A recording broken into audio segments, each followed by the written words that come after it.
সবচেয়ে বড় প্রতারণা করেছে কাগজে কলমে বিএনপি জুলাই সনদ থেকে সরে এসে এবং গণভোটকে তারা বাতিল করে। 55 বছর পরে কেন গণ অভ্যুত্থান ফ্যাসিস্টের ভিতরে হতে হবে কেন? এই পর্যায়ে কে আনছে? রাজনীতিবিদ আনছে। এই যে আপনারা সংবিধানের কথা বলেন, সুপ্রিম কোর্টের কথা বলেন, সুপ্রিম কোর্ট কি মানুষের থেকেও বড়? যে সুপ্রিম কোর্ট আদেশ দিল তাই সংবিধানে হাত দেওয়া যাবে না, কিন্তু মানুষ মেরে ফেলা যাবে, রক্ত দেওয়া যাবে। শেখ হাসিনা আসা উচিত এই কারণে, যদি তার রাজনীতি ঠিক রাখতে চায়, কারণ তাকে মরতে হবে, নাহলে ধরা দিতে হবে, তাছাড়া তারা আওয়ামী লীগ বাঁচবে না। এবার আপনার কাছে জিজ্ঞেস করছি, আপনি বাংলাদেশের রাজনীতির দীর্ঘ পথ পরিক্রমা আপনি দেখেছেন। ঠিক 2 বছর পরে যে নির্বাচিত সরকার আসলো, তার 5 মাস শেষ হয়ে 6 মাসে পড়ছে। ঠিক সেই সময় রাজনীতির মাঠ ঠিক 6 মাসের মধ্যেই একটা মানে ছোটোখাটো বলতে বলতে আসলে বিক্ষিপ্ত হলেও প্রায় উত্তপ্ত হয়ে উঠছে। এবং আমরা সর্বশেষ দেখলাম যে হবিগঞ্জে এনসিপি নেতৃবৃন্দ গিয়েছিল জুলাই পদযাত্রায়, সেখানে স্থানীয় বিএনপি অঙ্গ সংগঠনের নেতাকর্মীদের বিরুদ্ধে অভিযোগ যে তারা তাদের উপর আক্রমণ করেছে। ঠিক একই সাথে সমসাময়িক যদি আপনাকে একবার একটু জিজ্ঞেস করি, রাজশাহী বিশ্ববিদ্যালয়ে আমরা যেটা দেখলাম, রাজশাহী বিশ্ববিদ্যালয়ের জিএস সালাউদ্দিন আম্বার, তাকে নিয়ে তার উপর কিছু সচিত্র প্রতিবেদন আপনি দেখেছেন। যদিও তারা দাবি করেছে যে তারা আসলে ছাত্রদেরকে প্রতিরোধ করতে এসেছিল, কিন্তু সংবাদপত্রের রিপোর্ট অনুযায়ী আমরা দেখেছি যে সে ছাত্রদেরকে মারধর করেছে। সব কিছু মিলিয়ে আসলে আপনার কাছে কেমন মনে হচ্ছে? দেখেন, জুলাই চেতনা আছে, কিন্তু বাস্তবায়নটা এখনো সুদূর পরাহতই আমি বলবো। কারণ জুলাইয়ে তখন যারা কালেকটিভ লিডারশিপ ছিল, যে লিডারশিপটা দিয়েছে, এই লিডারশিপটা ডক্টর মোহাম্মদ ইউনূসের সময়ে বেশ বিতর্কিত হয়ে গেছে, যার ফলে তাদের উপরে আস্থা কিন্তু এখন আর আগের মতো নাই। অর্থাৎ আবার জুলাই হবে এমনটি না। যেমন ধরেন এখানে তাসমিমা জামিন আছে, অত্যন্ত প্রিয় আমাদের, তারপর আরও এরকম নারী কয়েকজন ছিল, তারা কিন্তু প্রথম দিক থেকেই আপনার এনসিপির থেকে বেরিয়ে আসছে, তারা এখন নতুন করে সংগঠিত হওয়ার চেষ্টা করছে। তো আমার কথা হলো, যে ঘটনাটা ঘটছে এখন, ধরেন জুলাই আন্দোলনের সময় যে ভাষায় কথা বলেছে, এখন কিন্তু সেই ভাষাটা কিন্তু এখন ওরকম থাকা উচিত না। যারা পার্লামেন্টে আছে তারা তো অভ্যুত্থানের শক্তি। হলো জুলাইয়ে একটা যেটা হয়েছে, যে ওখানে ধরেন আমার সাথিয়া বাড়ি পাবনা, সেখানেও একটা ঘটনা ঘটেছে। আমার কথা হলো যে এই যে আপনার সিলেটে যে ঘটনাটা ঘটলো, সেখানে কিন্তু যারা আন্দোলন করতে গেছে এনসিপির নেতৃবৃন্দ, তারা কিন্তু বেশ আগের ভাষায় কথা বলছে। অর্থাৎ বিএনপির নেতাকর্মীদেরকে যে সব গালমন্দ করা, এগুলো করার চেষ্টা করেছে, তারা আবার আক্রমণ করেছে।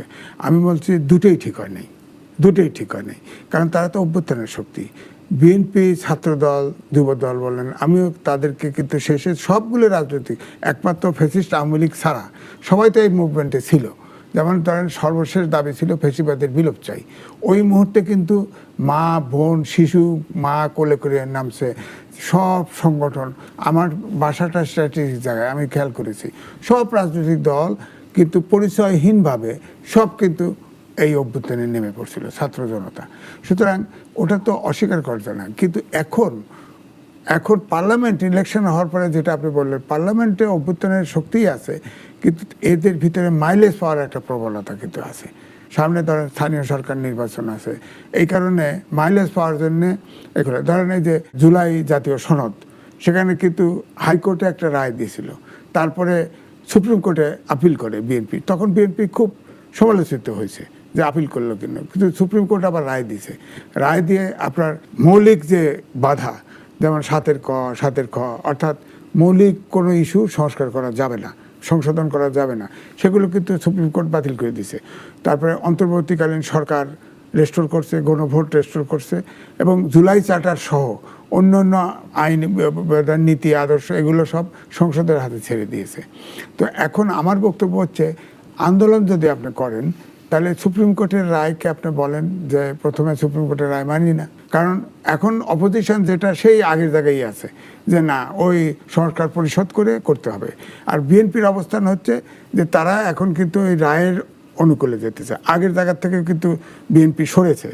আগে বলতো যে আমরা যেটা স্বাক্ষর করেছি, অর্থাৎ নোট অফ ডিসেন্ট সহ, সেগুলো আমরা অক্ষরে অক্ষরে বাস্তবায়ন করি। এখন কিন্তু বললে সবটাই অক্ষরে অক্ষরে বাস্তবায়ন করবে। সেখানে যেটা আমার জানা মতে এই রায়ের আলোকে তারা করতে চায়। তো সেখানে আমার বক্তব্য সরকারও বুঝতে হবে যে আমরা ধরেন যারা 71-এ জেনেছি, 90-এ দেখেছি, এগুলো তো সবগুলো আন্দোলনের দাবি কিন্তু অলমোস্ট কাছাকাছি। কাছাকাছি, 24-এর আন্দোলনের দাবি কিন্তু কাছাকাছি। তো এখন ফেসিবাদের বিলুপ মানে আপনি ধরেন মানবিক একটা বাংলাদেশ গড়তে অনেক সময় লাগবে, কিন্তু আইনের শাসন, সুশাসন, গণতন্ত্র এইটার ব্যাপারে যেটুকু সংস্কার বা সংশোধন যাই বলেন, এটা তো হওয়া দরকার দেশে। এটা তো সব জনগণেরই আকাঙ্ক্ষা।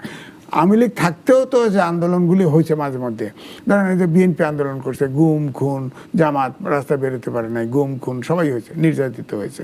তো আমি এই জন্যই বলছি যে এখন অভ্যুত্থানের শক্তি তাদের মনে হয় এই যে ধরেন আমাদের পাবনা সাতিয়ার যেটা হয়েছে, আমাদের যে ব্যারিস্টার মমিন তিনি এমপি ইলেক্টেড হয়েছেন, তিনি আপনি বলেন ইমামতি করতে হবে কেন?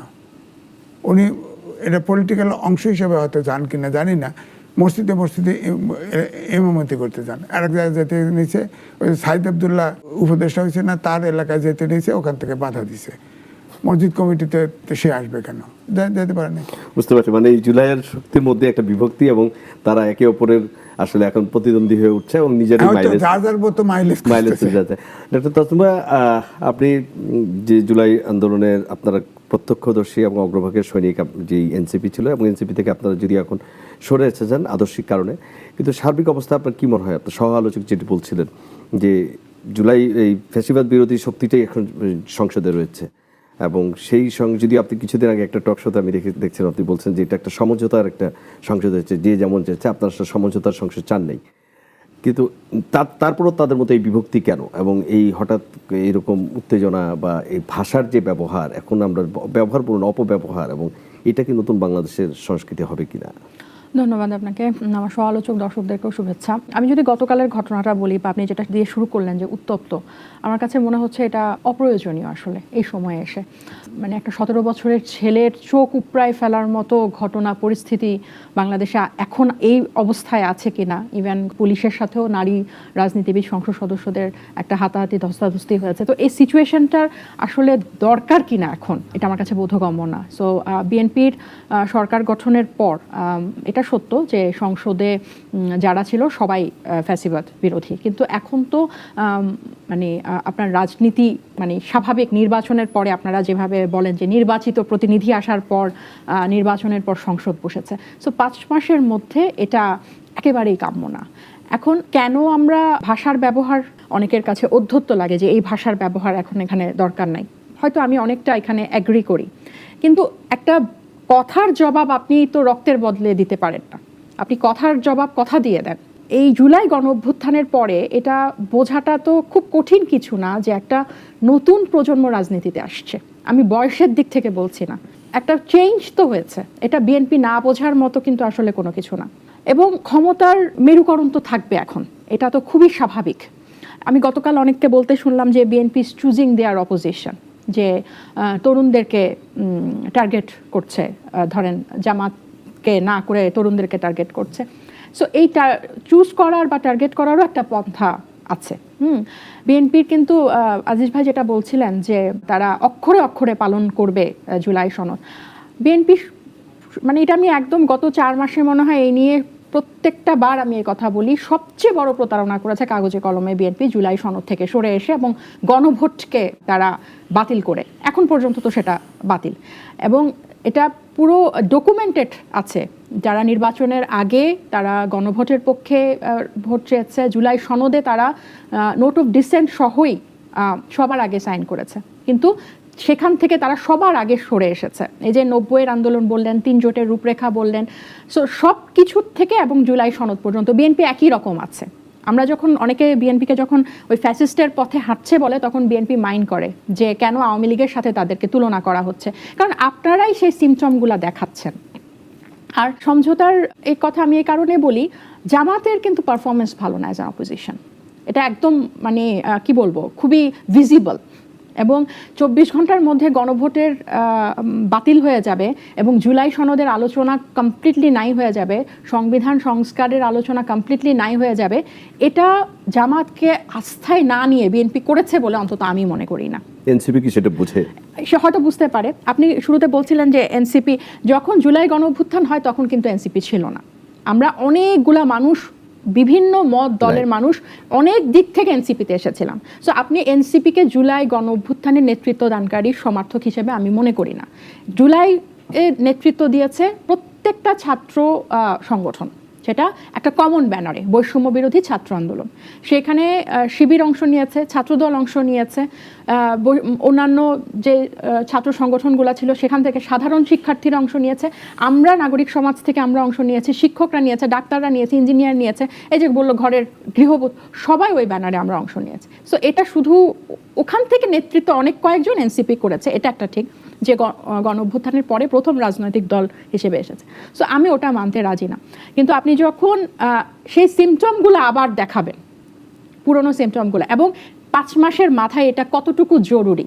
একে তো আপনি জুলাইয়ের আকাঙ্ক্ষা থেকে সম্পূর্ণ সরে এসেছেন, এক ধরনের প্রতারণা করেই সরে এসেছেন, এবং বিরোধী পক্ষ এটাতে কিছুই করতে পারে নাই। যে বিরোধী পক্ষ মানে নির্বাচনের আগে মাঠের আন্দোলনে চলে গিয়েছিল, পিআর চেয়ে, উচ্চকক্ষ চেয়ে, সেই বিরোধী কক্ষে সামান্য তারা কথায় কথায় হচ্ছে যে মোল্লার দৌড় মসজিদ পর্যন্ত, তাদের দৌড় হচ্ছে ওয়াকআউট পর্যন্ত। সো ওয়াকআউট তো খুব একটা ইফেক্টিভ না, সে তো আবার ফিরে, কারণ এটা এটুকুই, মানে ওই যে মসজিদ পর্যন্তই তাদের মানে প্রতিবাদের ভাষাটা। সো এত বড় একটা জিনিস হয়ে গেল, আমরা কিছুই করতে পারলাম না। এখন কেন বলছি এত বড় জিনিস, আপনার তো এত বড় একটা গণ অভ্যুত্থান তো প্রতি বছর হবে না। এরকম একটা অধ্যায় বাংলাদেশের ইতিহাসে, রাজনৈতিক ইতিহাসে তো বারবার, মানে রক্ত যাওয়াটা তো খুব কোনো ভালো বার্তা আমাদেরকে দেয় না। আমরা তো এটাকে মানে মর্যাদাটা যা দরকার ছিল জুলাই গণ অভ্যুত্থান পাই, সেটা কিন্তু আমরা তাদেরকে দিতে পারলাম না। এবং এটার পিছনে প্রধান অন্যতম বাধা এখন আমি মনে করি বিএনপি সরকার, কারণ অপোজিশন তারা কোনো বাধা পাচ্ছে না। আমি যেটা আপনি যেটা বললেন না, আমার একটা টক শোতে দেখেছেন, এই কথাটাই আমি বলেছি যে তারা কিন্তু কোনো অপোজিশন থেকে কোনো বাধা পাচ্ছে না। আমরা চেয়েছিলাম যে ফ্যাসিবাদ ব্যবস্থার বিলোপ, এটা আমরা তো শুধু হাসিনাকে সরাতে চাই নাই, আমরা চেয়েছিলাম যে হাসিনা যে পন্থাতে এই সংবিধানের যে মানে আমাদের সংবিধানটাই হচ্ছে একটা স্বৈর শাসক তৈরি করার একটা সব রসদ এই সংবিধানে আছে। আমরা প্রধানমন্ত্রীর ক্ষমতাকে একটু কমাতে পারি নাই, আমরা বিচার বিভাগকে আলাদা স্বতন্ত্র স্বাধীন করতে পারি নাই। আপনি এখন দেখেন প্রত্যেকটা রাষ্ট্রীয় প্রতিষ্ঠানে বিএনপি তার নিজের লোক বসাচ্ছে, দলীয় লোক বসাচ্ছে। এখন আপনি বলতে পারেন বিএনপি নিজের লোক দিয়ে সরকার চালাবে না তো কি অন্য বাইরের? অবশ্যই না। কিন্তু এদের নিয়োগ কিভাবে হচ্ছে, কি ধরনের যোগ্যতার ভিত্তিতে হচ্ছে, এদের জবাবদিহিতাটা কোথায়? মূল কথা, এটা জবাবদিহিতাটা কোথায়? এবং আপনি নির্বাচন কমিশনে নিজের লোককে আপনি সচিব বসাচ্ছেন, আপনি দুদকে এখনো কাউকে বসাতে পারেন নাই, আপনি গুম অধ্যাদেশ বাতিল করে দিয়েছেন, আপনি মানবাধিকার কমিশনে কাউকে বসান নাই। এখন অন টপ অফ এভরিথিং আপনি ছাত্র দলের মতো সেই ছাত্রলীগের মানে আমাদেরকে মনে করিয়ে দিচ্ছে, স্মৃতি মনে করিয়ে দিচ্ছে, আপনি ছাত্র দল দিয়ে আপনি বিরোধী দলকে পিটাচ্ছেন, শুধু পিটাচ্ছেন না, রক্তাক্ত করছেন এবং তাদের চোখ পর্যন্ত হারাতে হচ্ছে। এটা তো কোনো ভালো বার্তা দেয় না 5 মাসের মধ্যে। এবং আমার প্রশ্ন হচ্ছে এটা জরুরি কিনা। বিএনপি যদি মনে করে যে তারাই সবচেয়ে শক্তিশালী, এত বড় একটা রাজনৈতিক দল, তাদের এত বড় সংগঠন, এত অভিজ্ঞ লোকজন আছে, তো এটাকে তো এটা তাদের সুবর্ণ সুযোগ হওয়ার কথা ছিল, অনেকটা খালি মাঠে মানে ফাঁকা মাঠে গোল দেওয়ার মতো কথা ছিল। কিন্তু তা না করে তারা কেন মানে বিরোধী পক্ষকে বা সাধারণ মানুষকে এক ধরনের ক্ষোভ জন্মাতে সাহায্য করছে? আপনি দেখেন জুলাই গণ অভ্যুত্থানে যখন সাধারণ মানুষ অংশ নেয়, তখন তারা ছাত্রদের ডাকে এসেছে ঠিক, কিন্তু তাদের তো নিজের বুঝ ছিল যে আওয়ামী লীগ সরকার কি করতেছিল, হাসিনা কি করতেছিল, সব কিন্তু তাদের পর্যবেক্ষণে ছিল সেই 17 বছর ধরে। তো পুঞ্জীভূত ক্ষোভের একটা বহিঃপ্রকাশ কিন্তু সেই সময় অভ্যুত্থান। তাহলে বিএনপি এখন কেন সেই সুযোগটা দিচ্ছে এবং একদম ডে 1 থেকে 12ই ফেব্রুয়ারির পরদিন থেকে তারা গণভোটটাকে নাই করে দিল? এটাকে তারা অন্যভাবে অ্যারেঞ্জমেন্ট করতে পারতো, এভাবে সরাসরি প্রতারণা না করে।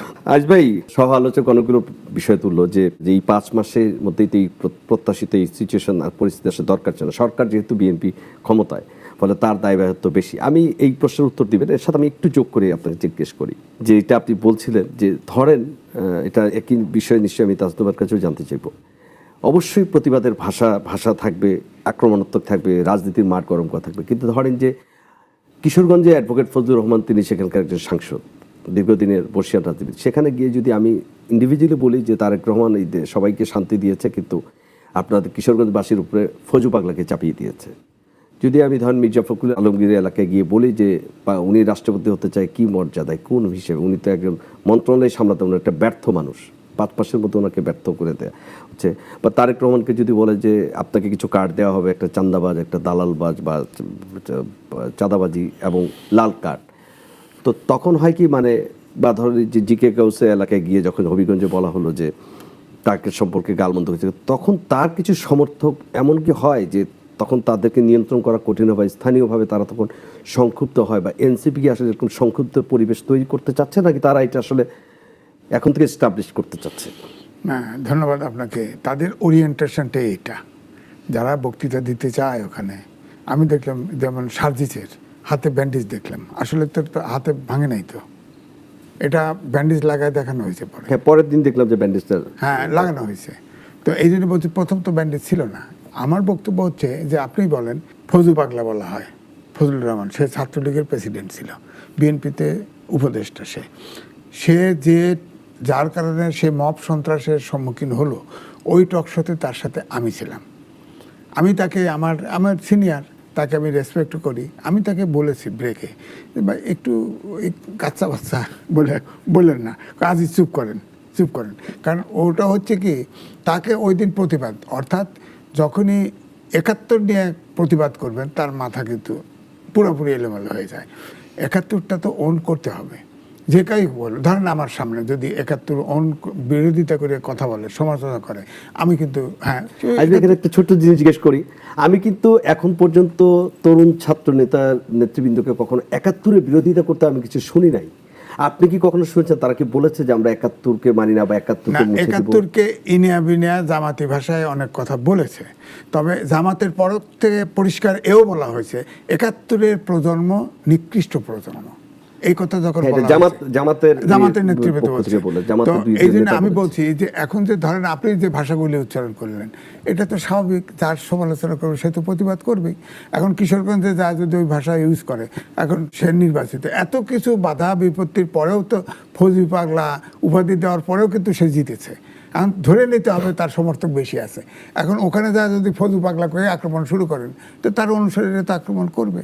আমার বক্তব্য এটাই যে এখন তো দেশটা গড়ার সময়, যেমন তাসনিয়া জামিনের একটা কথা আমার খুব গুরুত্বপূর্ণ মনে হয়েছে, জামাত ইসলাম প্রকৃত বিরোধী দল ভূমিকা পালন করতে পারছে না। আপনি বলেন জুলাইয়ে বিএনপি জুলাইয়ের যে দফাগুলি ছিল তার ভিতরে ছিল পিআর সিস্টেমের নির্বাচন। তো পিআর সিস্টেম অনুযায়ী হলেও বিএনপি সংসদ যখন বসে তখন তারা ডেপুটি স্পিকার অফার করছে। তখন জামাতের পক্ষ থেকে বলা হয়েছে না, আমরা ওই পিআর সিস্টেমে যদি না যান, অর্থাৎ ওই সংস্কার পরিষদ যদি না গঠন করেন, ওই ভিত্তিতে হলে আমরা প্যাকেজ ডিলে রাজি আছি। কিন্তু তাহলে আপনি বলেন পিআর সিস্টেম হলো না। ওনারা তো সংসদীয় পিআর সিস্টেম না করে ওনারা মহিলা নমিনেশন দিছে না, নারী এমপি বানিয়ে দিছে না, তো ওটা তো মানে নাই। জামাত তো তাহলে মানলো না, দুই জায়গায় স্টিক করে নেয়, অর্থাৎ যেখানে পাওয়ার সেখানে সে নিচ্ছে, যেখানে পাওয়ার না সেখানে নিচ্ছে। এনসিপিও দিল, তাদের মহিলা এনসিপি দিল, তার মানে তারাও এটা মেনে নিল। এনসিপি তখন 11 দলের জোটের অংশ ছিল। হ্যাঁ, 11 দলের জোটের অংশ হিসেবে তাদের মনোনীত দুজনকে তারাও দিছে। জামাত যেহেতু মেজর 68 আসন, তারা যখন দিয়ে দিছে, আর অন্যদের দিয়ে 70 আসন, এই তো অপোজিশনটা তো তাই। তো সেখানে এনসিপি কিন্তু জামাতের সাথে অতটা সখ্যাতি নাই, কিন্তু ওই সময়টায় জামাত এবং এনসিপিকে আলাদা ভাবা হতো না। এখন কিন্তু একটু আলাদা ভাবা হচ্ছে, কিন্তু আগে কিন্তু আলাদা ভাবা হতো না। আমার কথা হচ্ছে আনুপাতিক ছিল। আপনি ডেপুটি স্পিকার নিলেন না, তাহলে এটাও নিতেন না। তার মানে আপনার জুলাই সনদের যে স্পিরিটটা আগে ছিল, যেটাকে বলা হচ্ছে, সেটা তো জামাত ইসলামী ভঙ্গ করেছে, এনসিপিও ভঙ্গ করেছে। আমি বলবো যে ওটা মানলেন। এখন আমার কথা যে সুপ্রিম কোর্টের তো এখন একটা রায় আছে। আমি যেটা বলছি আমি একমত তার সাথে, যে আমার মত হলো একটা দেশে গণতন্ত্র ছাড়া অনেক, দেখেন দেশের রাজনীতিবিদরা তো দেশ চালাবে। এই দেশ 54 বছর স্বাধীন হয়েছে, 55 বছরে পড়ছে, অনেক সূচকে কিন্তু আমরা এগিয়েছি। এটা এই উদাহরণ আমি দেবো না, তাহলে আমাকে বলবে যে আমি অন্যদিকে কথা বলি। আমার কথাটা এগিয়েছি, রাজনৈতিক সূচকে কিন্তু আমরা পিছিয়েছি। আপনি 55 বছর পরে কেন গণ অভ্যুত্থান ফ্যাসিস্টের ভিত্তিতে হতে হবে বলেন? হতে হবে কেন? এই পর্যায়ে কে আনছে? রাজনীতিবিদরা আনছে। বিশেষ করে পরপর শেখ হাসিনা 3টা নির্বাচন দিয়েছে, মানুষ ভোটই দিতে পারে নাই। তরুণদের কথা বাদ দেন, তারা হয়তো ভোটারই হয় নাই, সমর্থকরা ভোট দিতে পারে নাই। ভোট রেজাল্ট হিসেব করে রেজাল্ট ঘোষণায় দিয়েছে, 151 সিটে বিনা প্রতিদ্বন্দ্বিতা হয়ে গেছে। এখন তদন্ত হচ্ছে যে এই রেজাল্ট কীভাবে হলো। হ্যাঁ, তো সুতরাং ক্ষেত্র তৈরি করছে কিন্তু রাজনীতিবিদরা। তাস্তফার আরেকটা খুব পয়েন্ট ছিল, আপনি যদি একটু টাচ করেন তাহলে আমি পরে তাস্তফারকে যেতে চাই। সেটা হচ্ছে যে বিএনপির কাছে যেটা প্রত্যাশা করে না ধরেন যে গুম কমিশনটা বাতিল করে দিল, মানে যেগুলো জুলাই সনদের কতগুলো মৌলিক যে বিষয়গুলো না ছিল। ঠিক আছে, গুম কমিশন তাতে যে রাজনৈতিকভাবে নিয়োগগুলো যে সমস্ত সরকারি প্রতিষ্ঠানের প্রধানদের যেভাবে নিয়োগ দেওয়া হচ্ছে সেটা নিয়েও মানে রাষ্ট্র ব্যবস্থাটা যেটা বলছে যে আমরা তো শুধু শেখ হাসিনাকে বিদায় করার জন্য করিনি, আমরা না, করেছিলাম যে দেখেন total ঠিক আছে, আমূল পরিবর্তন। আমরা রাজনীতিবিদরা দেশটাকে এই জায়গায় নিয়ে আসছে, কম আর বেশি সবাই দায়ী আছে, এখন স্বাধীনতার দিন থেকে দায়ী আছে। এখন আপনি বলেন আমেরিকাতে বিচারপতি তো যে সরকার যায় ট্রাম্প নিয়োগ করে, সেই বিচারপতি চেয়ারে বসে তো ট্রাম্পকে শাস্তি দিতে ট্রাম্পের আদেশ বাতিল করে দেয়। বাইডেনের আদেশ বাতিল করছে না, এই যে ট্রাম্পের কর বসাইছে বাতিল করে দিছে না, হ্যাঁ তার এক্সট্রা পাওয়ারে সে কিন্তু আমাদের দেশে তো সেটা নাই। আমাদের দেশে অর্থাৎ আমরা রাজনীতিবিদ তৈরি করতে পারি নাই, সমাজও তৈরি করতে পারি নাই। আপনি দেখেন, আমি যদি বলি যে এই সমাজে 12 প্রকার বঞ্চিত, আমি লিখেছিও 12 প্রকারের শিক্ষা ব্যবস্থা আছে এবং সবাইকে মাস্টার ডিগ্রি দেওয়া হয়, বলেন সবাইকে, এমন জাতীয় কোনো ইস্যুতে আমরা একমত হতে পারি না, কোনো কিছু 12 প্রকার চিন্তা করি। আমি মাস্টার ডিগ্রি কওমি মাদ্রাসাতে মাস্টার ডিগ্রি পাস করছি, আমি মনে করি আমারটাই ঠিক। সুতরাং আমি তো মনে করি যে অন্তত পক্ষে এসএসসি ইন্টারমিডিয়েট পর্যন্ত একমুখী জাতীয় গঠনের জন্য একমুখী একটা শিক্ষা যদি গঠন করা হতো, এবং আমি ছোট সময় বলছি আদর্শ লিপি, সেখানে মানবিক দিকগুলোকে স্মরণ করে দেওয়া হতো। এখন কিন্তু দেখেন শিক্ষা ব্যবস্থা কি হয়েছে, লেখাপড়া করে যে গাড়ি ঘোড়া চড়ে সে, এখন লেখাপড়া করে যে গাড়ি চাপা পড়ে সে, এই জায়গা তো এই জায়গায় নিয়ে আসছি আমরা। সুতরাং জাতি গঠন না করা পর্যন্ত এটা প্রত্যাশা করতে পারবো না। তবে আমার বক্তব্য হচ্ছে যে যেটা আমি আগেই বলেছি, গণতান্ত্রিক ব্যবস্থা তো আপনাকে ইস্টাবলিশ করতে হবে, করতে গেলে রাষ্ট্রীয় প্রতিষ্ঠানগুলোকে অবশ্যই রাজনৈতিক ইন্টারফারেন্সের বাইরে আনতে হবে। হ্যাঁ, আমার কথা হলো যে আমিও হয়তো, আমারও একটা পরিচয় আছে, আপনি হয়তো যাবেন, কিন্তু আমি কিন্তু হাসা মিথ্যা কথা বলি না, আমাকে কোনো প্রমাণ দিতে পারবেন না, যেটা একটা জহি মিথ্যা কথা যাকে বলা হয়। আমার কথা হচ্ছে যে আপনি চেয়ারে বসে যে দায়িত্বটা আপনি সঠিকভাবে পালন করেন না, কারণ তাহলে চেয়ারই থাকতে পারবেন না। এই পরিস্থিতি যে তৈরি হয়েছে এর জন্য তো রাজনীতিবিদরা দায়ী। রাইট, ধন্যবাদ। তাছাড়া আপনার কাছে একটা বিষয় জিজ্ঞেস করি, সেটা হচ্ছে যে আমাদের জুলাই নিয়ে অনেক কথা হয়, মানুষ ধরেন যখন একটা প্রত্যাশা নিয়ে জুলাইয়ের, এই যে আমরা বলি না জুলাইকে কেউ বলে চেতনা, কেউ বলে জুলাই নিয়ে কথা বলে, যেমন বিএনপি থেকে বলা হয় যে জুলাইকে কেউ রাজনৈতিক হাতিয়ার না করা উচিত, জুলাইয়ের স্পিরিটটা মনে ধারণ করা উচিত, কিন্তু তরুণ বন্ধুরা বা জামাত ইসলাম বা বিরোধী দল তার সবাই আসলে জুলাইকে একটা রাজনৈতিক হাতিয়ার হিসেবে করে নিজেদের ফায়দা লুটতে চায়। আপনাদের তো একটা কথা ছিল যে কথা বলার জন্য আসলে আমরা এই আন্দোলনের অনেকগুলো অংশ একটা ছিল কথা, আমরা গণমাধ্যমেও অনেক সময় কথা বলতে পারিনি ওই সময়। কথাই যদি বলতে না পারেন তখন জুলাইকে নিয়ে শুধু আমার ভালো, জুলাইয়ের কি কোনো কেউ যদি ফিল করে যে যখন জুলাইয়ের আগে আপনারা বাস্তবায়ন করতে পারবেন না রাজনীতিবিদরা, তখন তো সাধারণ মানুষ জুলাইয়ের এই আন্দোলনকে ব্যঙ্গ করতে পারে। আইজবে মনে আছে নিশ্চয়ই, মুক্তিযুদ্ধের পরে 72-73 সালে আবু সালেহ কবিতা লিখেছিলেন, ধরা যাবে না, ছোঁয়া যাবে না, বলা যাবে না কথা, রক্ত দিয়ে পেলাম একটি সালার কি স্বাধীনতা। তো সেই সময় যদি স্বাধীনতাকে নিয়ে বলা যায়, এখন জুলাইকে নিয়ে কেউ যদি তার এই আন্দোলনের ফলে ক্ষতিগ্রস্ত হয়েছে বা আন্দোলনের যে লক্ষ্য ছিল সেই লক্ষ্য বাস্তবায়ন হচ্ছে না, মাঝখান থেকে নিজে কেউ যখন ব্যক্তিগতভাবে বা গোষ্ঠীগতভাবে বলে যে এতে আমরা ক্ষতিগ্রস্ত হলাম কিন্তু জুলাই তো আমাদের কিছু দিল না, তখন তাদেরকে ট্যাগ দিয়ে দেওয়া হয়, ট্যাগ দিয়ে বলা হয় যে দোসর বলা হয়।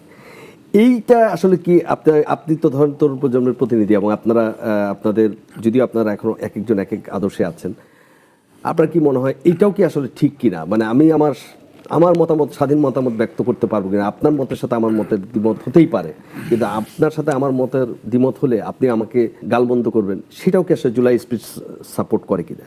প্রথম কথা হচ্ছে 5ই আগস্টের দুপুরের আগ পর্যন্ত, সেনাপ্রধান বক্তব্য দেওয়ার আগ পর্যন্ত কোনো মেইন স্ট্রিম মিডিয়া সাহস করে জুলাইয়ের কথা প্রকাশ করে নাই। এটা আমি খুবই কম। আমি 12 বছর টিভিতে নিউজ পড়েছি, আমাকে শেষ করতে দেন ভাই, আমি টিভিতে 12 বছর নিউজ পড়েছি, আমি জানি, হ্যাঁ আমি প্রত্যেকটা মুখ চিনি, আমি ক্যামেরার পিছনের মানুষগুলাও জানি, কোন কোন হাউসে কারা কারা ছিল আমি এটাও জানি। গণমাধ্যম যদি এই যে ভারতের ককরোচ পার্টির মতো যেরকম ইন্ডিয়ার গদি মিডিয়া যেরকম এই আন্দোলনকে কভার করে নাই, সোশ্যাল মিডিয়া এবং ডিজিটাল প্ল্যাটফর্ম যেরকম আগায় আসছে, বাংলাদেশের ক্ষেত্রেও সেটা হয়েছে খুবই কম, এবং সেটা হয়তো আগে থেকে ইনফরমেশন পেয়ে তারা আস্তে আস্তে শিফট হওয়া শুরু করেছে যে হাউসগুলো বেশি প্রভাবশালী ছিল। সো গণমাধ্যমে যে এখন সবাই কথা বলতে পারছে, ইভেন আওয়ামী লীগের একদম চিহ্নিত যেসব সাংবাদিক, হোস্ট, উপস্থাপক মুখ ছিল, তারা যে এখন কথা বলতে পারছে, এটাও কিন্তু জুলাইয়ের কল্যাণে। তাদের অনেকে তো নাই, মিডিয়াতেই নাই। অনেকেই আছে এবং অনেকেই নিউ মিডিয়া আছে, আপনার তো এটা ভালো জানার কথা। না আছে, কিন্তু যারা চিহ্নিত ছিল, যাদের ব্যাপারে খুব ছিল, তারা তো কেউ না। তাদের সেকেন্ড লেয়ার আছে, থার্ড লেয়ার আছে, ওরা না থাকলে হয়তো এরাই আগে আসতো। এবং তাদেরকে আপনারা জিজ্ঞেস করেন, আমি এটাও সাপোর্ট করি না, তারা এতটাই আওয়ামী লীগ দ্বারা চিহ্নিত যে এখন তাদের সার্ভাইভ করতে কষ্ট হচ্ছে। আমি আজকে সকালেও একজনকে দেখলাম, সে লিখছে যে আমি সার্ভাইভ করতে কষ্ট পাচ্ছি, আই এম টায়ার্ড। তার মানে কি, তার এতটাই ট্যাগিং হয়েছে এই 17 বছরে। সো এই জিনিসটা থেকে কিন্তু আমার মনে হয় জুলাই অনেকখানি বের করেছে আমাদেরকে, এবং এটা আর বন্ধ হবে না। এবং মাহফুজ আলম যখন তথ্য উপদেষ্টা ছিলেন, একটা বক্তব্য তার মনে আছে যে সে কোনো মিডিয়া বন্ধ করবে না, রাদার নিউ মিডিয়া আরও ইন্ট্রোডিউস করবে, কোনো চ্যানেল বন্ধ করার পক্ষে না। সো এই যে কথা বলতে পারছে না আমরা যে কথা বলতে পারছি, ইভেন আওয়ামীপন্থী সাংবাদিকরাও যে বিভিন্নভাবে এখন বয়ান উৎপাদন করতে পারছেন, এটা জুলাই করেছে। এটা আমি একদম ব্যক্ত কণ্ঠে বলতে চাই। আরেকটা হচ্ছে হরে ধরে ট্যাগিং, হয়তো এটা আমি অন্তত সাপোর্ট করি না। ইভেন আপনি যে বক্তব্যের কথা বলছিলেন, এটা আমি একেবারেই সাপোর্ট করি না। এবং এনসিপিতে থাকাকালীনও আমার ইন্টারনাল এটা অনেক বড় একটা আমার প্রতিবাদের জায়গা ছিল, যদিও আমাকে তখন সুশীল বলে ট্যাগ দেওয়া হতো, আই ডোন্ট কেয়ার। কিন্তু আপনাকে এই জুলাইয়ের চেতনা বিক্রেতা, এই ট্যাগিংটার পেছনে বয়ানটা খেয়াল করতে হবে। হাজারবার আমি জুলাই নিয়ে কথা বলবো, হাজারবার আমি বলবো জুলাইয়ের আকাঙ্ক্ষাকে কে বাধাগ্রস্ত করেছে, কে প্রতারণা করেছে, কারা ক্ষতিগ্রস্ত হয়েছে। প্রত্যেকটা মানুষ জুলাই নিয়ে কথা বলবে। অবশ্যই আমরা জুলাই নিয়ে রাজনীতি করব, এখানে কোনো মানে দ্বিমত, মানে এখানে কোনো সেকেন্ড কথা নাই। কিন্তু এই যে ট্যাগিং এর পেছনে যে ক্ষতিগ্রস্ত হয়েছে তাকে বলা যেরকম ঠিক না, কিন্তু যারা বলছে তাদেরকেও জুলাই চেতনা বিক্রেতা বলা ঠিক না। আমি গতকালই লিখেছি আমার ফেসবুকে যে রাজাকার বলে কিন্তু লাভ হয় নাই, ঠেকাতে পারে নাই। সো জুলাই চেতনা বিক্রেতা বলেও কিন্তু ঠেকাতে পারবে না। যেই কারণে জুলাই হয়েছে, এতগুলো মানুষের রক্ত যে গেছে, মানুষ আহত হয়েছে, শহীদ হয়েছে, কি কারণে হয়েছে? একটা বেসিক চেঞ্জ আমরা করতে পারি নাই, একটা বেসিক চেঞ্জ কোনো সেক্টরে, আপনি চোখ বুলান, কোনো সেক্টরে আমরা একটা বেসিক চেঞ্জ করতে পারি নাই। তাহলে অবশ্যই এটা নিয়ে আমরা কথা বলবো। 90-এর গণঅভ্যুত্থান ব্যর্থ হয়েছে, 3 জোটের রূপরেখা ব্যর্থ হয়েছে। এই যে আজিজ ভাই বললেন 50 বছরে কোনো চেঞ্জ আসে নাই। এই যে আপনারা সংবিধানের কথা বলেন, সুপ্রিম কোর্টের কথা বলেন, এগুলো কি মানুষের থেকেও বড়? সুপ্রিম কোর্ট কি মানুষের থেকেও বড়? যে সুপ্রিম কোর্ট আদেশ দিল তাই সংবিধানে হাত দেওয়া যাবে না, কিন্তু মানুষ মেরে ফেলা যাবে, রক্ত দেওয়া যাবে। সো এই কথাগুলো তো আমরা জুলাই থেকে বলতে পেরেছি, জুলাই থেকে বলছি। একজন প্রধানমন্ত্রীর হাতে সে কিভাবে দেবতা হয়, সে তার হাতে কিভাবে সর্বোচ্চ ক্ষমতা থাকে, আমার আপনার অধিকার সব কিছু তার হাতে থাকে, একটার সাথে কানেক্টেড। আপনাকে গুম করে ফেললে কি মানবাধিকার কমিশন স্বপ্রণোদিত হয়ে আপনার গুমের বিচার করবে? যদি আপনি সরকারি দল দ্বারা গুম হন, করবে না। আমি গুম হলে করবে না। তাহলে আমার তো এটা অধিকার। তাহলে আমি একটা নিরপেক্ষ মানবাধিকার কমিশন আমি কেন চাইবো না? যে দুর্নীতি করছে, আমার টাকা আপনার টাকা, দুর্নীতিবাজটা দুর্নীতি করে মেরে খাচ্ছে, ওই দুদক কি ওই সরকারি দলের লোককে ধরবে না? তাহলে এই জুলাইয়ের পরে, এতগুলা রক্তের পরে, এতগুলা জীবনের পরেও আমরা জুলাইয়ের আকাঙ্ক্ষা বিন্দু মাত্র আমরা কোনো চেঞ্জ করতে পারি নাই। এই রাষ্ট্র কাঠামোতে, রাষ্ট্র সংস্কারে কিচ্ছু করতে পারি না। তাহলে এটা নিয়ে কেন কথা বলবো না? এখন এটার প্রেক্ষিতে আপনি যখন বলবেন যে 17 বছর বেনিফিশিয়ারি হওয়ার পর, 17 বছর তারা এক ধরনের প্রতাপশালী জীবন চালানোর পর তারা এখন সার্ভাইভ করতে কষ্ট হচ্ছে, এটা তো আপনাদের কারণে কষ্ট হচ্ছে। আপনাদের হাসিনা এমন দানব হয়েছে যে আপনি হাসিনাকে সমর্থন করার কারণে আজকে আপনি সার্ভাইভ করতে পারছেন না, কিন্তু আপনার কোনো দোষ নেই। যে সাংবাদিক শুধু আওয়ামী লীগ সমর্থন করার জন্য সার্ভাইভ করতে পারছে না, এটা তো তার মনিবের দোষ, আমাদের কারো দোষ না। মনিবের কিন্তু কিছু হয়নি, মনিবের কিন্তু কিছু হয় নাই। তুমি সার্ভাইভ করতে পারছো না কোনো হাউসে। আপনার কি মনে মনিবকে ছেড়ে দিয়ে এটাই তো হয়। মনিব বলতে আমি হাসিনাকে বলছি। কোন দলকে সমর্থন করা, রাজনৈতিকভাবে সমর্থন করা, আমি অ্যাড করি, আপনাকে জিজ্ঞেস করছি, আমি এই লাইনটা শেষ করি। কোন রাজনৈতিক দলকে সমর্থন করা তো কোনো অপরাধ না। এই যে আপনারা বলেন যাদেরকে ট্যাগ দেওয়া হয়, তারা তো তাদের পেশাজীবী জীবন থেকে আওয়ামী লীগকে সমর্থন করেছে। কিন্তু আওয়ামী লীগ যদি এরকম নিকৃষ্ট স্বৈরশাসক হয়, সেখানে এখন তো সেটার ভুক্তভোগী তো আমাদের কারণে হচ্ছে না, তোমরা যাকে সমর্থন করেছো তাদের কারণেই তোমরা হচ্ছ। আপনার কি মনে হয় মালিকদের ইনফ্লুয়েন্স ছাড়া তার কর্মচারীরা একতরফা ভাবেই শুধু একটা দলের অন্যায়কে সাপোর্ট করে, কিন্তু কোনো মালিককে, কোনো মিডিয়া হাউসের মালিককে, এটা যদি আপনি মিডিয়া হাউস নিয়ে কথা বলেন, আপনি দেখেন একজন অলিগার্ক বা ব্যবসায়ীর কাছে 14-15টা করে মিডিয়া হাউস। আপনি যখন সমস্যা বলবেন, মূল সমস্যা বলবেন, আপনি দেখবেন যে একজন এমপির কাছে তার একটা চ্যানেল থাকে, তার একটা ব্যাংক থাকে, তার একটা মেডিকেল কলেজ থাকে। তা এখানে কোনোটাই তো জবাবদিহিতা নিশ্চিত হবে না, কারণ সেই তো ল মেকার, রাইট? সো আমার প্রবলেমগুলো কিন্তু এখানে লাইসেন্স পায় তো ওই একই ব্যবসায়ীর 18টা মিডিয়া হাউস। সো ওই 18টা মিডিয়া হাউস যখন যে মানে নিউজ ছাপায়, যার পক্ষ হয়ে ছাপায় তার পক্ষ হয়েই কিন্তু নিউজ যায়। আমি সিম্পল একটা উদাহরণ দিই, এই যে আমি কিন্তু এটা জামাতকে ডিফেন্ড করার জন্য বলছি না, জাস্ট উদাহরণের জন্য বলছি।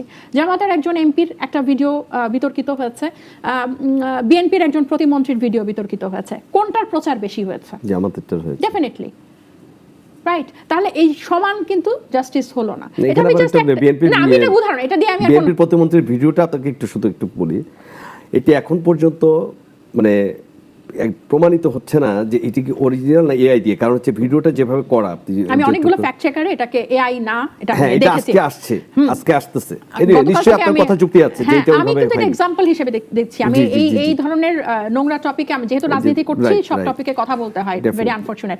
কিন্তু আমি জাস্ট আপনাকে বলছি, এটা আপনাকে একটা एग्जांपल দেখাচ্ছি যে আপনি যখন সরকারি দলে যাবেন তখন সব সুযোগ সুবিধা ওই লোকগুলো ওদের আশেপাশে হয়। এই যে আজেশ ভাই বললেন আমেরিকাতে বিচারক লোকজন নিজস্ব দলীয় লোকজন হয়, ওখানে কিন্তু এই স্পয়েল সিস্টেমটা চালু আছে যুক্তরাষ্ট্রে, যে দলীয় লোকজন নিয়োগ পায়। কিন্তু ওই দলীয় লোকজন তো যোগ্য হয়, তারা আগে থেকে জানে যে আমি এই দলটা করব, যোগ্য এবং কালচারালি রিচ। হ্যাঁ, এবং আমি চেয়ারে বসে চেয়ারের কাজটাই করে। আমি জানি যে আমি এই কাজটা করব। ধরেন আমি পাট শিল্প দেখব বা আমি বন শিল্প দেখব, আমি জানি যে আমি এটা করব। কিন্তু এখন বিএনপি কাদেরকে নিয়োগ দিচ্ছে? সে রাজশাহীর মেয়র, তাকে বসায় দিচ্ছে একটা রাষ্ট্রীয় প্রতিষ্ঠানে, 11টা রাষ্ট্রীয় প্রতিষ্ঠানে, এটা কিন্তু ফর দ্য ফার্স্ট টাইম 11টা রাষ্ট্রীয় প্রতিষ্ঠানে তারা রাজনীতিবিদ বসিয়েছে। তাহলে এমন কি যে আমি বলছি না যে সব রাজনীতিবিদ অযোগ্য, আবার এটাও বলছি না যে সব আমলা অযোগ্য, কিন্তু আপনারা একটা মানদণ্ড তো তৈরি করতেন, একটা এক্সাম্পল সেট করতেন। এই যে 11টা রাষ্ট্রীয় প্রতিষ্ঠানের কোনো উন্নতি হয় নাই, এখান থেকে কোনো বেনিফিট আসে নাই অতীতে, তাহলে আপনারা আমলাদেরকে সরিয়ে নিজেদের বিশ্বস্ত লোক বসালেন। ধরে নিলাম গত 17 বছরে আমলাদের এমন একটা মেরুকরণ হয়েছে যে আপনার বিশ্বস্ত লোক নাই, ফাইন, কিন্তু আপনি তো এটাকে ট্রান্সপারেন্ট করলেন না। আপনি নির্বাচন কমিশনে নিজের লোক বসালেন, আপনি বাংলাদেশ ব্যাংকে এমন একজনকে গভর্নর করলেন, উনি গভর্নর হওয়ার মতো না জানি না, আপনি প্রত্যেকটা ইউনিভার্সিটিতে এমন মানুষদেরকে ডিন করছেন তারা ডিন হওয়ার মতো। এগুলো কিন্তু আমার কথা না, এগুলো সংশ্লিষ্ট জায়গার বিশেষজ্ঞদের কথা। নিশ্চয়ই মানে আপনি যেটা বলছেন তো সেটা আপনার যা দেখছেন। এই ট্যাগিং এর জিনিসটা এটার আওয়ামী লীগের গত 17 বছরের ফসল, যে তাদেরকে এইভাবে ট্যাগ দেওয়া হচ্ছে এবং তারা এভাবে কি বলবো, তারা সমাজে টিকে থাকতে তাদের কষ্ট হচ্ছে। এটা কিন্তু তারা যা সমর্থন করেছিল সেটারই কৃতকর্মের ফল। আজ ভাই, আমাদের আন্তর্জাতিক ট্রাইব্যুনাল আদালতে আপনি দেখেছেন আন্তর্জাতিক মানবাধিকার সংস্থাদের জায়গা থেকে এই বিচারের মান নিয়ে, স্বচ্ছতা নিয়ে তারা বলেছে যে জুলাইতে যাদের উপরে আক্রমণ হয়েছে, যারা ক্ষতিগ্রস্ত হয়েছে, যাদের উপর নিপীড়ন করা হয়েছে, অবশ্যই এবং যে হত্যা হয়েছে তার বিচার হতে হবে। কিন্তু একই সাথে তারা আশঙ্কা করছেন যেভাবে আন্তর্জাতিক মানবতা বিরোধী ট্রাইব্যুনাল যেগুলো আর কি আদালতে যে বিচার হচ্ছে সেই বিচার প্রক্রিয়া নিয়ে তাদের প্রশ্ন রয়েছে। প্রত্যেকটা সাক্ষীর জবানবন্দি যেভাবে একই রকম হচ্ছে এবং তারা বিস্তারিত এটা তুলে ধরেছে এবং বারবারই তারা আশঙ্কা প্রকাশ করছে যে এতে করে রাজনৈতিক প্রতিপক্ষ দলকে শুধু নির্মূল বা তাদেরকে শাস্তি করার একটা হাতিয়ার হয়ে উঠতে পারে কিনা। এবং একই সঙ্গে বলা হয়েছে যে শেখ হাসিনার আমলে যে যুদ্ধাপরাধের দায়ে যাদেরকে ফাঁসি দেওয়া হয়েছিল সেগুলোরও যেই বিচারের মান নিয়ে যে প্রশ্ন রয়েছিল এবং এখনকারও এই একই বিচারের মান নিয়ে তাদের কাছে প্রশ্ন হওয়ার যথেষ্ট তাদের আশঙ্কা রয়েছে এবং তারা উদ্বিগ্ন। আপনার কি মনে হয় এতে করে কি আমাদের এই বিবৃতি বা ইন্টারন্যাশনাল যদি এইভাবে একটা ইমেজ দাঁড়ায় এই বিচারের, তাহলে এই জুলাইয়ের আন্দোলনের যে বিচার বা যার জন্য এত তারাও আন্দোলন করছে, আমরা সবাই বলছি বিচার হওয়া উচিত, প্রত্যেকটা হত্যাকাণ্ডের বিচার হওয়া উচিত, কিন্তু একটা হত্যাকাণ্ডের বিচার, এবং এখানে একটু যোগ করি, এখানে বলা হয়েছে যে গণমাধ্যম কর্মীদেরকেও খুনের মামলায় আসামি বা বিনা বিচারে বছরের পর বছর জেলে আটকে রাখা, সবকিছু মিলিয়ে কি নেতিবাচক মানে একটা অবস্থা তৈরি হচ্ছে? ঠিক আছে, আমি বলি, একসময় আমাকে বলা হতো জামাত ইসলামের সমর্থক আমি, কারণ এই ট্রাইব্যুনাল শেখ হাসিনা গঠন করছে। আমি বলি এটা একটা আন্ধা কোর্ট। আমি তখন বলেছি, আপনি দেখেন জামাতের যত লোকগুলোকে ফাঁসি দেওয়া হয়েছে প্রত্যেকটা লোকের একটা সাক্ষী আছে রেপ কেস।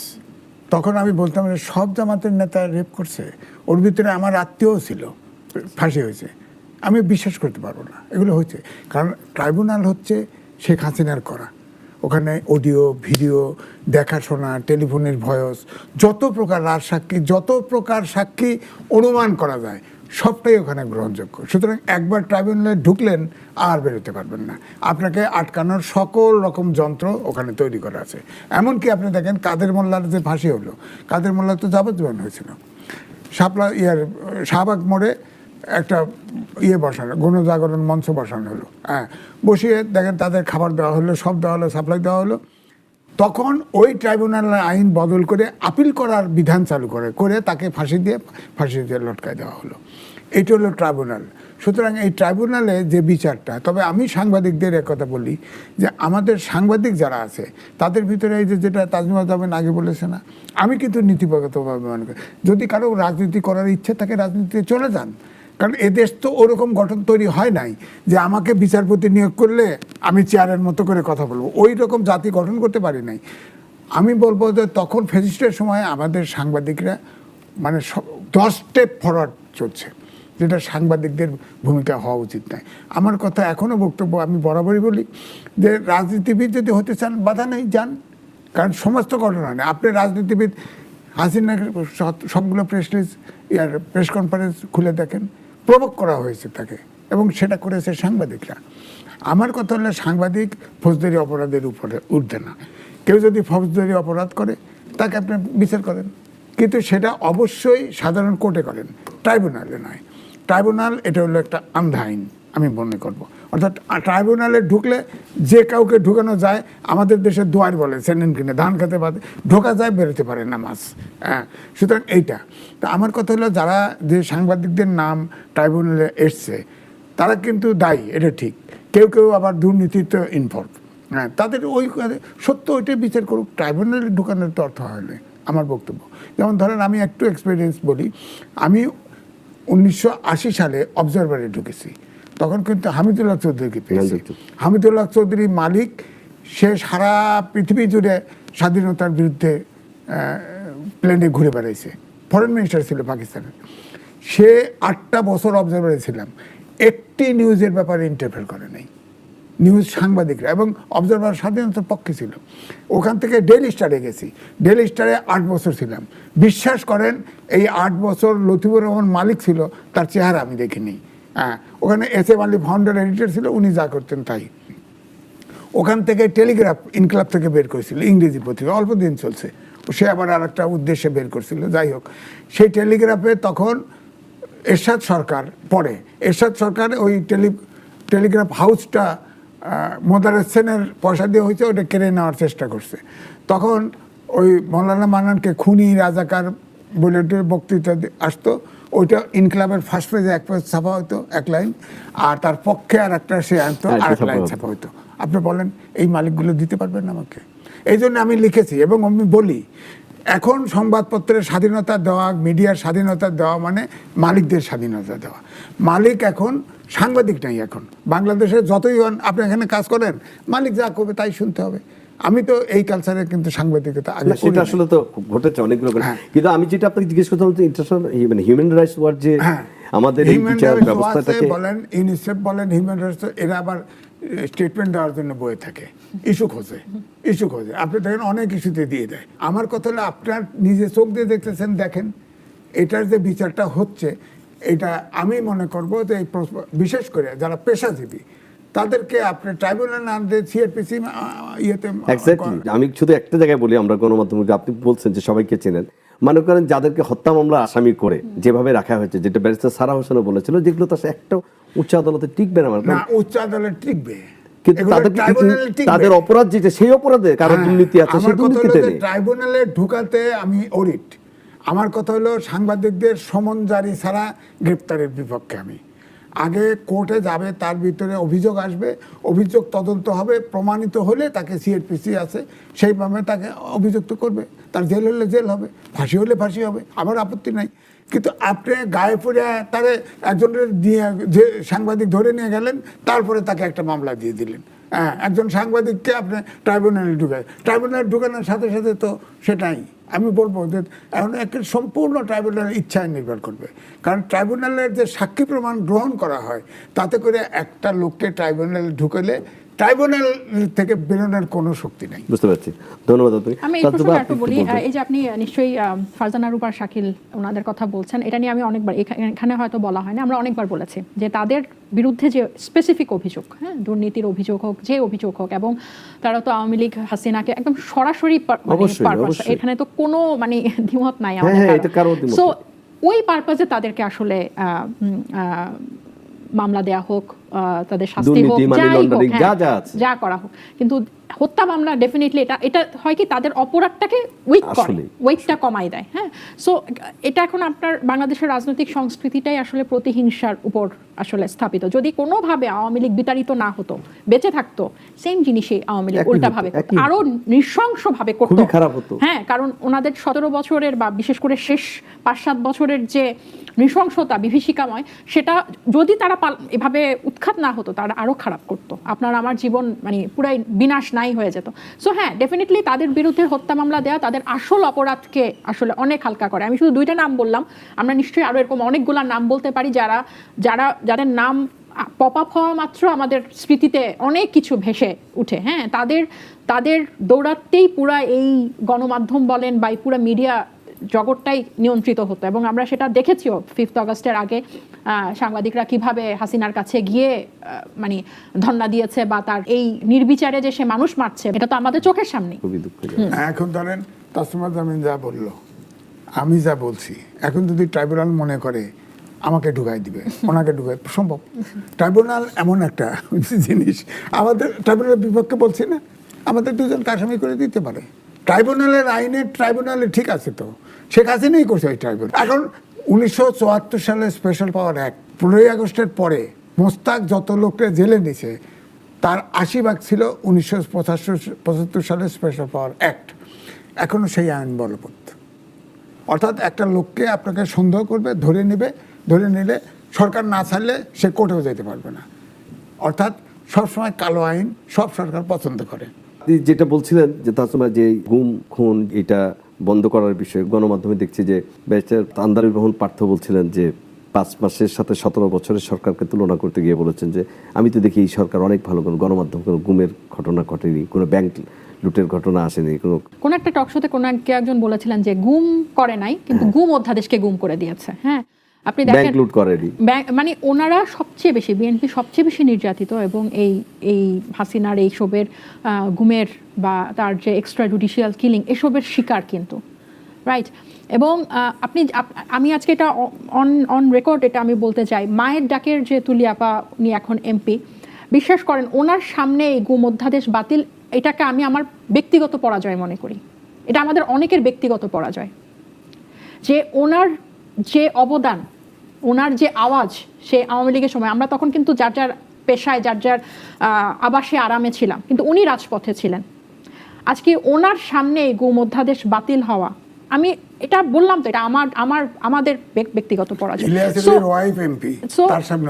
সো এটা এগুলা কিন্তু বিএনপির মানে মাইনাসের খাতায় যোগ হচ্ছে। এটা রেজাল্ট হয়তো সামনে আমরা দেখতে পাবো। 17 বছরের সাথে 5 মাসের তুলনা ডেফিনেটলি যায় না, কিন্তু আপনি যখন সিমটমগুলা তুলনা করবেন তখন কিন্তু দুঃখজনকভাবে 17 বছরের সাথে 5 মাসের অনেক সিমটম মিলে যায়। কি মনে হয় বিএনপি কেন এটা বাতিল করবে? এটা আসলে মোটা দাগে আমার কাছে মনে হয় ক্ষমতা পোক্ত করার কোন একটা হাতিয়ার আপনি মনে করেন? কিন্তু এখন কি গুম করে পার পাবে সেটাই আমি বলছি, এটা তাহলে কেন বাতিল? এটা আমার কাছে মনে হয় তাদের অপরিপক্কতার। 2001 সালে তারা যখন লাস্ট ক্ষমতায় ছিল ওই টার্মটা, এখন 2026-এ, এখন যে সময় অনেক আগায় গেছে, আমি যেভাবে বলি, তখন তাদের অডিয়েন্স যারা ছিল এখন কিন্তু তাদের অডিয়েন্স তারা না। সো তারা যে ট্রেডিশনাল রাজনীতি থেকে বের হয়ে আসছে না। আপনি গতকাল, আমি শুধু এটুকু বলি যে গতকাল যে বালু ট্রাক দিয়ে তারা অবরোধ দিয়েছে হবিগঞ্জে, ওই মামলা করার সময় আমি আপনাদের এখানে আস্তে আস্তে আমি এটার ভিডিও দেখছিলাম, হাসনাত বলছে যে ভাই কি বালুর বাজেট দেয় নাই, খালি ট্রাক কেন রেখেছে? সো এই ধরনের মানুষকে, হ্যাঁ, এই ধরনের রাজনীতিবিদদেরকে কিন্তু তাদের এখন মানে মোকাবেলা করতে হবে। তাহলে এখন কোনো কিন্তু কথার রাগঢাক করে কেউ বলবে না। রাজপথে নামতে, আন্দোলন করতে, ঘর থেকে বের হয়ে যেতে 17 মিনিটও হয়তো এখন আর লাগবে না। সো বিএনপিকে এটা বুঝতে হবে যে মানুষের মানে পালসটা কিন্তু বুঝতে হবে। একদিকে কিন্তু জামাত, আমরা উগ্র ডানপন্থী বা ডানপন্থার শাসন আমরা কেউই হয়তো অনেকেই চাই না, আমরা সমর্থন করি না 2000 এরকম একটা যুগে এসে বাংলাদেশের মতো একটা দেশে। কিন্তু তাদেরকে ঠেকাতে আপনি যদি বারবার বিএনপির এটা চুজ করেন, এবং বিএনপি যদি মনে করে যে আমার বাংলাদেশের মানুষের কাছে আর কোনো অপশন নাই আমি ছাড়া, এটা তাদের জন্য আত্মঘাতী হবে। ধন্যবাদ।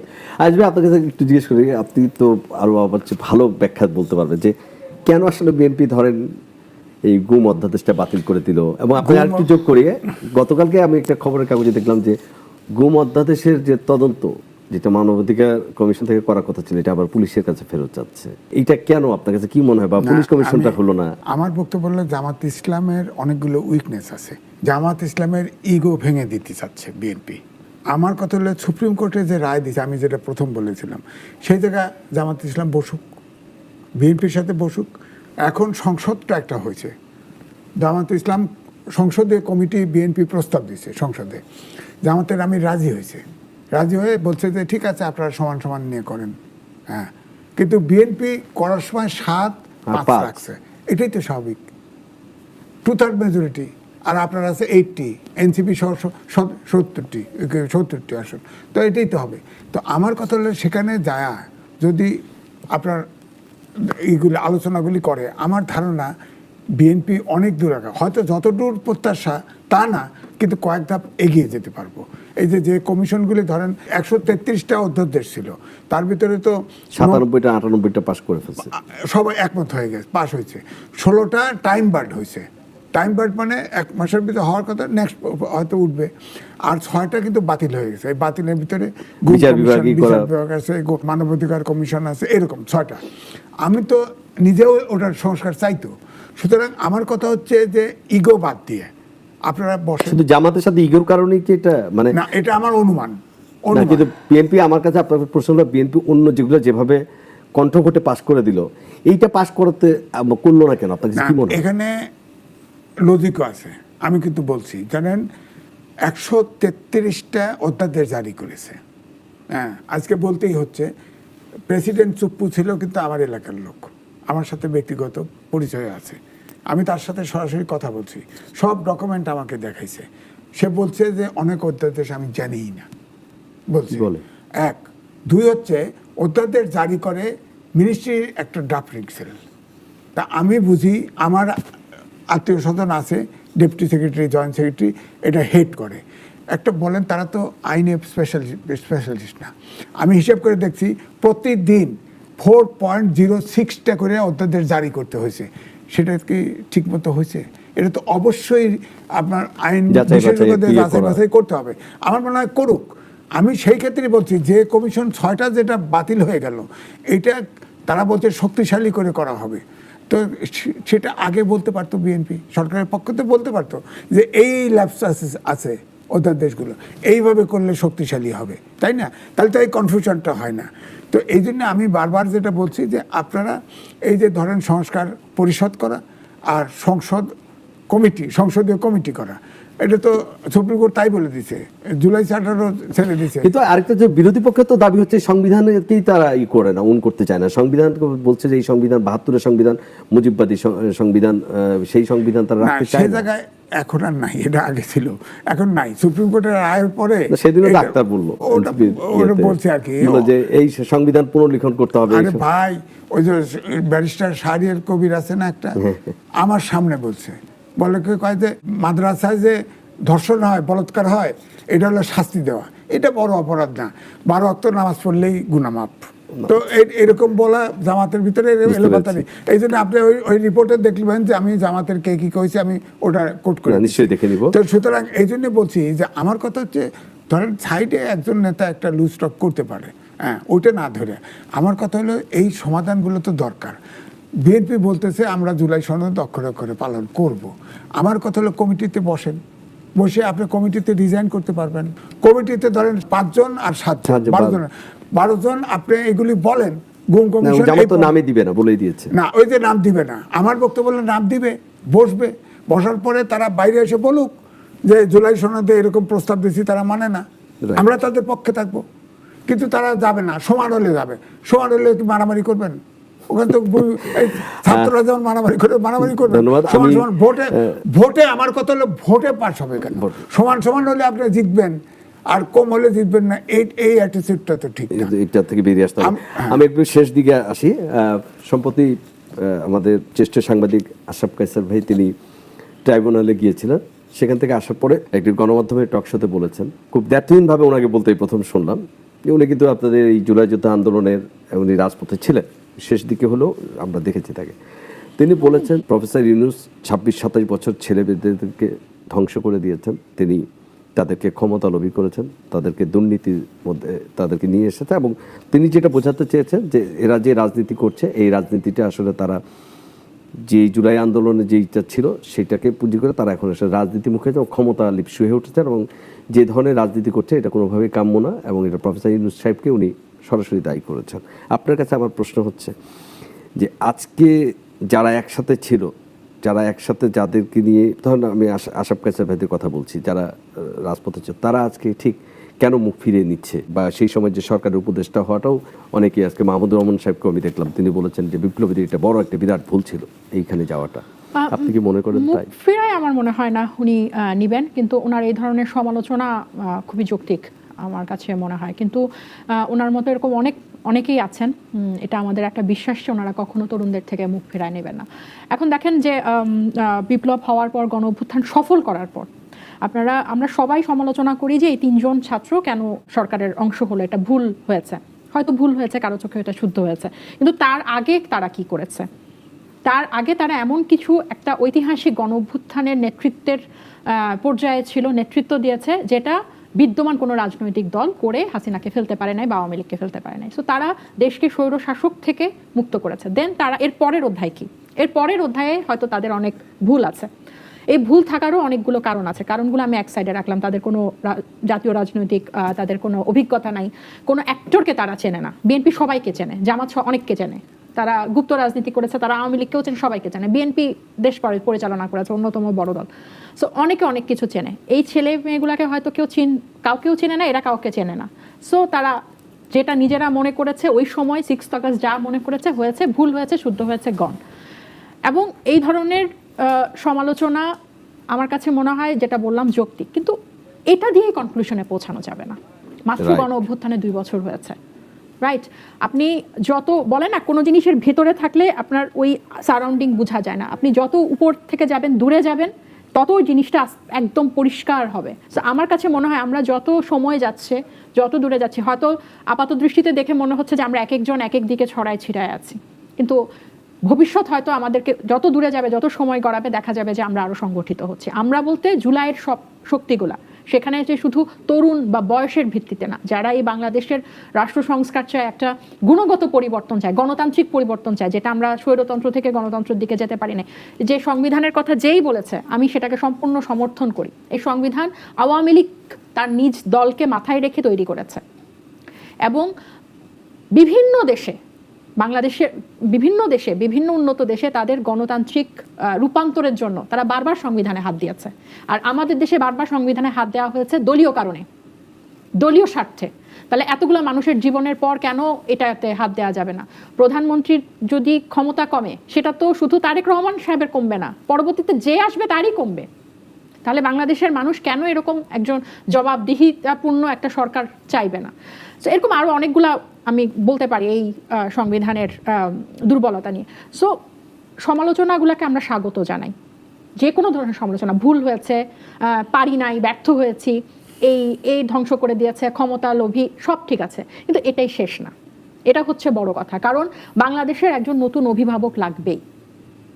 এটার কোনো বিকল্প আসলে আর নাই। একজন নতুন অভিভাবক লাগবে, এবং ক্ষমতা লোভী এক জিনিস। হ্যাঁ, শর্টকাটে ক্ষমতায় যাওয়া, হয়তো এনসিপির এই পর্যায়ে জোট করে খুব শর্টকাটে ক্ষমতায় যাওয়া হয়তো উচিত হয় নাই।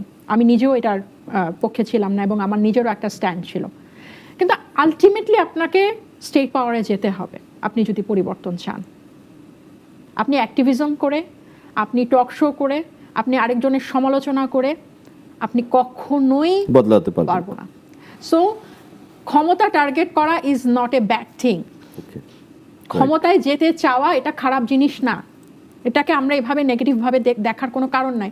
আপনি রাজনীতি করেন, আপনাকে অবশ্যই 5 বছর পর, 10 বছর পর, 15 বছর পর আপনি নিজেকে কোথায় দেখতে চান, এটার একটা ধারণা আপনার থাকতে হবে, থাকা উচিত। আপনি যদি ওইখানে ল মেকার হতে না পারেন, আপনি যদি ইফেক্টিভ জায়গায় যেতে না পারেন, তাহলে আপনার দোষ ধরে সমালোচনা করে তো আর আপনার দেশের কিচ্ছু হবে না।